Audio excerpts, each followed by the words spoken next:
অনুশীলনী R1 1 number তলৰ কোনটো অনুপাত একোটা সমানুপাত হ'ব এই নম্বৰত আছে 12:21 আৰু 32:56 তে আমাক উলিয়াব দিছে কোনটো সমানুপাত হ'ব খুদিছে তে আমাৰ প্ৰথমত আছে 12:21 আৰু 32:56 আমি 12:21 ৰ মান উলিয়াম আৰু 32:56 ৰ মান উলিয়াম যদি মান দুটা সমান হয় তেতিয়া হলে আমি কম সেইকেইটা একোটা সমানুপাত হ'ব আৰু যদি মান দুটা একেই নহয় তেতিয়া হলে সেইকেইটা একোটা সমানুপাত নহয় গতিকে আমি প্ৰথমতে 12:21 ৰ মান উলিয়াম তাৰপিছত 32:56 ৰ আমি মান উলিয়াম এতিয়া আমি উলিয়াম 12:21 ৰ মান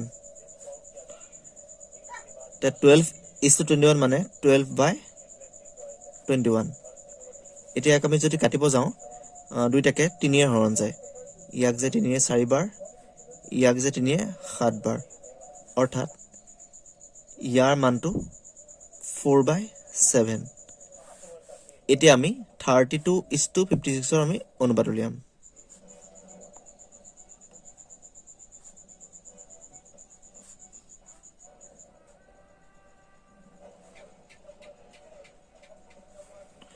আৰু 56ক দুইটাকে আমাৰ হৰণ যায় 2 এ যায় আমি 2 এ প্ৰথমতে কাটিম 2 এক যাব 16 বাৰ ইয়াক যাব 2 দুগুণ 4 বাকি আছে 1 16 2 এক গুণ 16 আকৌ যাব 2 এ 2 এক গুণ 16 2 এক গুণ 2 2 4 গুণ 8 আকৌ যাব 2 এ 2 এক যাব 4 বাৰ ইয়াক 2 এ যাব 7 বাৰ আৰু হৰণ নাযায় অৰ্থাৎ ইয়াৰ মানো 4/7 যেটো এটোৰ ইয়াৰ মান 4/7 আৰু ইয়াৰ মানো 4/7 যেটো দুইটাৰ মান একেই গতিকে এইকেইটা একোটা সমানুপাত হ'ব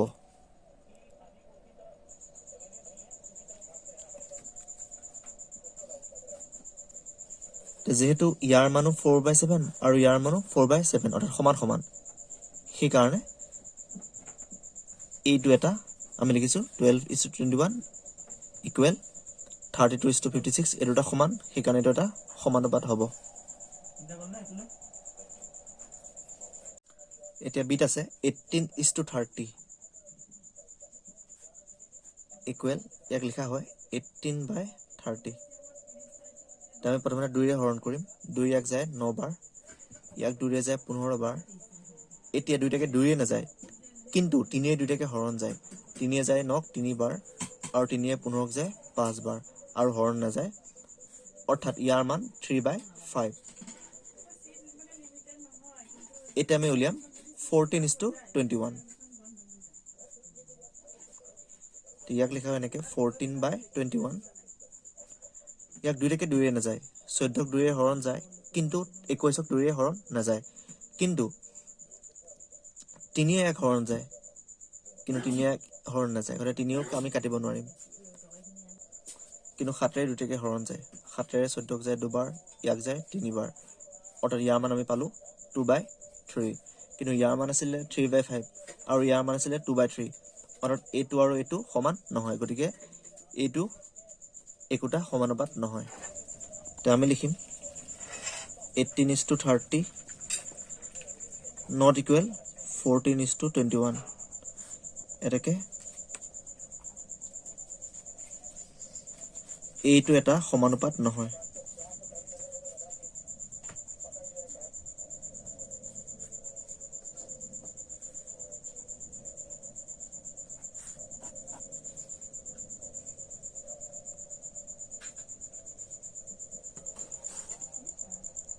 C নম্বৰত আছে 22:33 আৰু 33:24 তে ফাৰ্ষ্টতে আমি 22:33 আমি মান উলিয়াম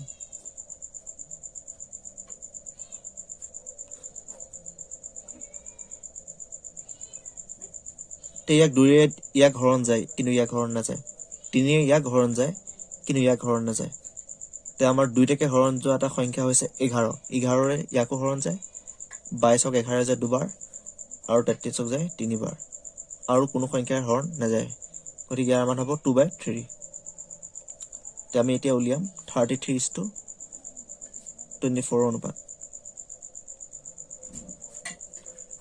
এইটো হৈছে 33 ডিভাইডেড বাই 24। তো দুইটাকে আমাৰ 3 হৰণ যায়, 3 যায় 11 বাৰ, ইয়াক যায় 3 8 বাৰ, 3 8 গুণ 24, 3 11 গুণ 33। কিন্তু দুইটাকে আৰু কোনো সংখ্যাৰ হৰণ নাযায়, অৰ্থাৎ 11/8। ইয়াৰ মানো বেলেগ, ইয়াৰ মানো বেলেগ, গতিকে এইটো এটা সমানুপাত নহয়।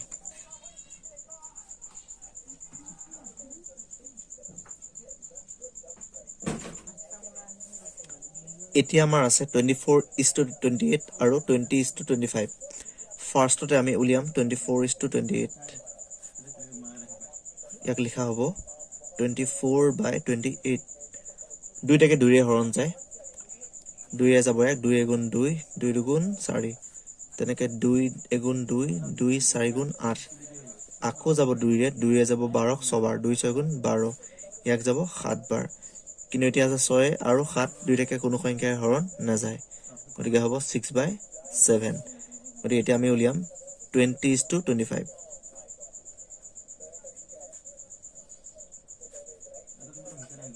20/25। দুইটাকে 2ৰে হৰণ নাযায়, 3ৰ হৰণ নাযায়, 5ৰেহে দুইটাকে হৰণ যাব। 5ৰে যাব 20ক 4 বাৰ, 5 4 গুণ 20, ইয়াক যাব 5ৰে 5 বাৰ, আৰু কোনো সংখ্যাৰ হৰণ নাযায়।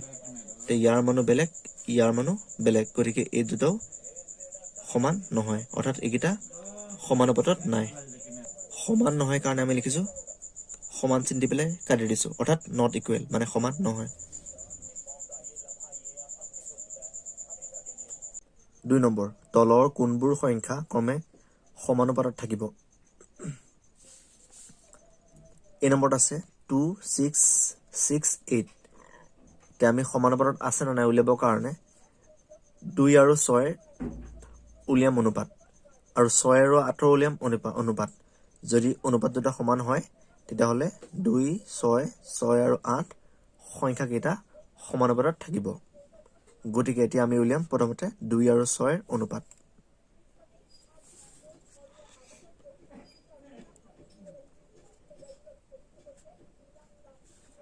2:6 মানে 2/6। দুইটাকে 2ৰে হৰণ যায়, 2ৰে যায় এবাৰ, ইয়াক 2ৰে যায় 3 বাৰ, আৰু হৰণ নাযায়, অৰ্থাৎ 1/3। এতিয়া আমি 6 আৰু 8 উলিয়াম অনুপাত।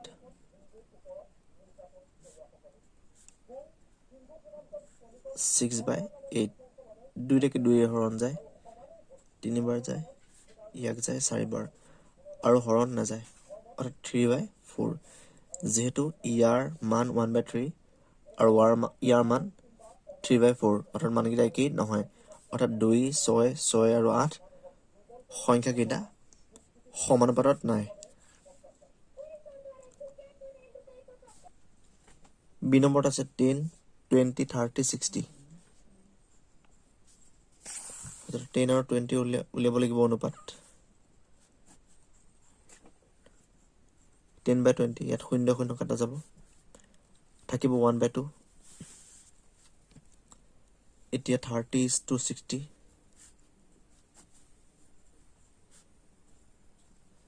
ইয়াতো 0 0 কাটা যাব, 3 যাব 3 এবাৰ, আৰু 6 যাব দুবাৰ, 1/2। যিহেতু ইয়াৰ মানো 1/2, ইয়াৰ মানো 1/2, অৰ্থাৎ এইটো আৰু এইটো সমান, গতিকে 10 20 30 আৰু 60 সমানুপাতত থাকিব।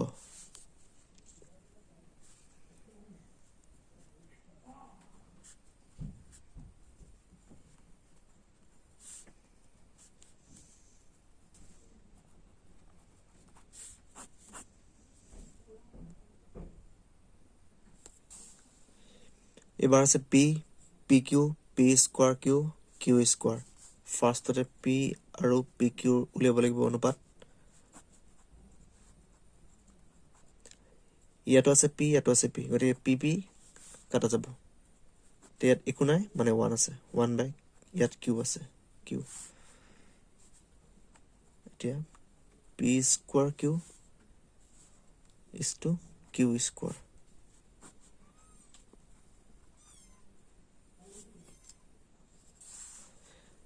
ইয়াত হ'ব কিউ স্কোৱাৰ।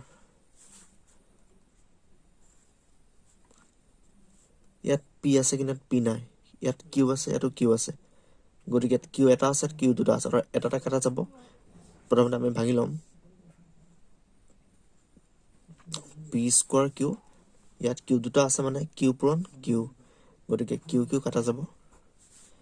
ইয়াত থাকিব পি স্কোৱাৰ বাই কিউ, ইয়াত আছিলে 1/কিউ, ইয়াত আছে পি স্কোৱাৰ বাই কিউ, অৰ্থাৎ একেই নহয়, গতিকে এইকেইটাও সমানুপাতত নাই।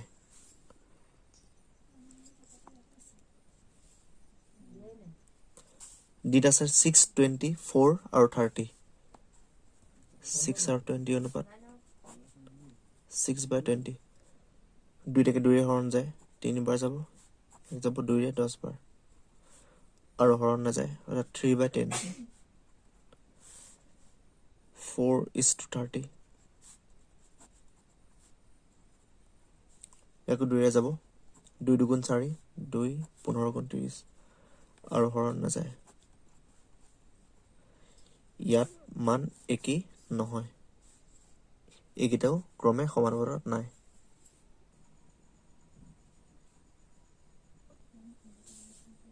তিন নম্বৰত আছে খালী ঠাই পূৰ কৰা বৃত্তৰ কালি a = πr²। যদি a বাঢ়ে তেন্তে r বাঢ়ে নে কমে?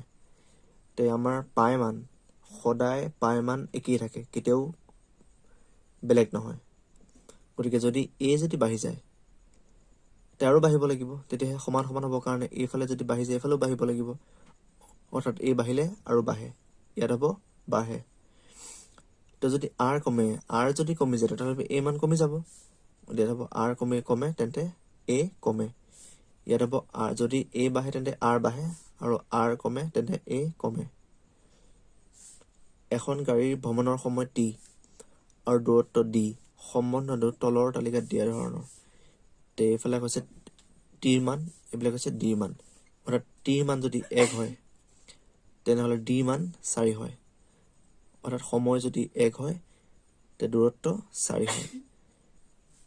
টি মান যদি 2 হয় তেনেহ'লে ডি মান 8 হয়, অৰ্থাৎ টি দুগুণ বাঢ়িছে, অৰ্থাৎ 1 2 2, তে ডিও দুগুণ বাঢ়িছে, অৰ্থাৎ 4 2 8, অৰ্থাৎ ইয়াৰ ফালে যদি দুগুণ বাঢ়িছে এইফালেও দুগুণ বাঢ়ে।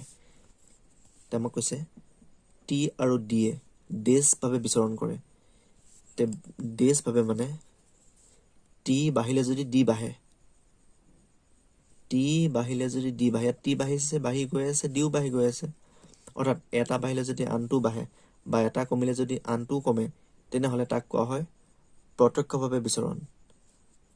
তে ইয়াত যিহেতু টি বাঢ়িছে আৰু ডিও বাঢ়িছে, টি বাঢ়িলে ডি বাঢ়ে, গতিকে এইটো হ'ব টি আৰু ডিয়ে প্ৰত্যক্ষভাৱে বিচৰণ কৰে, প্ৰত্যক্ষভাৱে বিচৰণ কৰে। তে বি নম্বৰ t = 6, t = 6, তে টি মান 6 যদি হয় তে ডি মান কিমান হ'ব? তে টি মান 6, তে ডি মান দুগুণকৈ বাঢ়িছে, 4 2, টি মান 1ৰ পৰা 6 হৈছে, অৰ্থাৎ 6 গুণ বাঢ়িছে, তে ডি মানো 6 গুণ বাঢ়িব, অৰ্থাৎ 4 6 24, তে ইয়াত হ'ব 24। চি নম্বৰ ডিৰ মান 28, ডিৰ মান হৈছে 28, অৰ্থাৎ 4ৰ পৰা 28 হৈছে, অৰ্থাৎ 7 গুণ বাঢ়িছে, তে 1ৰ লগতো 7 পূৰণ কৰিলে কিমান হ'ব? 7 হ'ব, অৰ্থাৎ টি মান 28 হ'লে টিৰ মান 7, টিৰ মান 7 হ'লে টিৰ মান 28 হয়। ডিৰ মান যদি 36 হয়, ডিৰ মান 36, অৰ্থাৎ 4ৰ পৰা 36 হৈছে, অৰ্থাৎ 9 গুণ বাঢ়িছে, তে ইয়াৰ লগতো 9 পূৰণ কৰিব লাগিব, 9 গুণ বাঢ়িবলৈ, তে ইয়াত হ'ব 9, অৰ্থাৎ টিৰ মান 9 হ'ব। 4 নম্বৰ যদি পি প্ৰত্যক্ষ সমানুপাতিক কিউ, ইয়াত সমানুপাতিক বুলি কোৱা হয় এই চিম্বলটোক, বা প্ৰত্যক্ষ বিচৰণ বুলি কোৱা হয়। তে পি এ কিউৰ লগত প্ৰত্যক্ষভাৱে বিচৰণ কৰিছে, মানে পি বাঢ়িলে কিউ বাঢ়ে, পি কমিলে কিউ কমে, আৰু পি = 6 আৰু কিউ = 30, মানে পি মান 6 হ'লে কিউ মান 30 হয়। তে পি মান যদি 2 হয় কিউ মান কিমান হ'ব? পি মান যেতিয়া 6 আছিলে কিউ মান 30 হৈছিলে, অৰ্থাৎ পি মান 6 কিউ মান 30, অৰ্থাৎ পি 6 লগত 5 পূৰণ কৰিলে 30 হয়, অৰ্থাৎ 5 গুণ বাঢ়িছে, পি মান 6 হ'লে কিউ মান 30, অৰ্থাৎ পিৰ পৰা কিউ হওঁতে 6 গুণ বাঢ়িছে। তো ইয়াত পি মান 2, তে কিউ মান কিমান হ'ব? ইয়াতো 2 গুণ বাঢ়িব, কাৰণ আমাক কৈ দিছে প্ৰত্যক্ষভাৱে বিচৰণ কৰিছে, ই বাঢ়িলে ইও বাঢ়ে, ই যিমান পৰিমাণে বাঢ়ে ইও সিমান পৰিমাণে বাঢ়ে, ই যিমান পৰিমাণে কমে ইও সিমান পৰিমাণে কমে। তে পি মান 6 হওঁতে কিউ মান 30 আছিলে, অৰ্থাৎ এইটো ইয়াৰ 5 গুণ, অৰ্থাৎ 6 5 গুণ 30। তো ইয়াতো পি মান 2 হ'লে কিউ মান কিমান হ'ব? তো ইয়াৰ পৰাও 5 গুণ বাঢ়িব, অৰ্থাৎ 2 5 গুণ 10, কিউ মান হ'ব 10। তলৰ তালিকাখনৰ খালী ঠাইত ৱাইৰ মান কিমান? তাৰপৰা ৱাইৰ মান কিমান সুধিছে।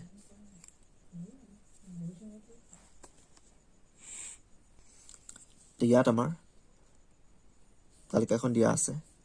ইয়াত এক্সৰ মান 1 2 4 8, অৰ্থাৎ 1ৰ পৰা 2 হৈছে, অৰ্থাৎ 2 গুণ বাঢ়িছে। 2ৰ পৰা 4 হৈছে, 2 গুণে বাঢ়িছে। 4ৰ পৰা 8 হৈছে, অৰ্থাৎ 2 গুণ বাঢ়িছে। কিন্তু ইয়াত ৱাইৰ মান 32 আছিলে, পিছত 16 হৈছে, অৰ্থাৎ আধা কমি গৈছে। 16ৰ পৰা 8 হৈছে, অৰ্থাৎ আধা কমি গৈছে। অৰ্থাৎ এক্সৰ মান যদি দুগুণকৈ বাঢ়ি যায়, ই আধাকৈ কমি যায়। গতিকে 32ৰ পৰা 16, 16ৰ পৰা 8, গতিকে 8ৰ পৰা হ'ব 4। উত্তৰ হ'ব 4।